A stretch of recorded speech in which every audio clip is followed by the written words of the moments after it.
আমরা সেই দুর্ভাগা জাতি। আজকে আমার ভাই বোনদের জন্য যেখানে আমার অস্ত্র হাতে দাঁড়ানোর কথা, সেখানে আমি পাঠাচ্ছি কাপড়ের কাপড়। একটা গর্ত করে একসাথে 10 জন, 20 জন, 50 জনকে কবরস্থ করছে।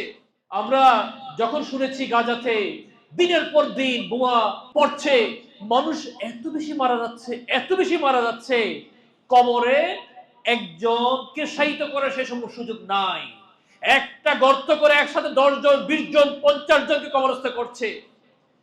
তাদেরকে যে শেষ বিদায়ের সময় সাদা কাফন দিয়ে মুড়িয়ে দেবে, সেই কাফনের কাপড়ের অভাব।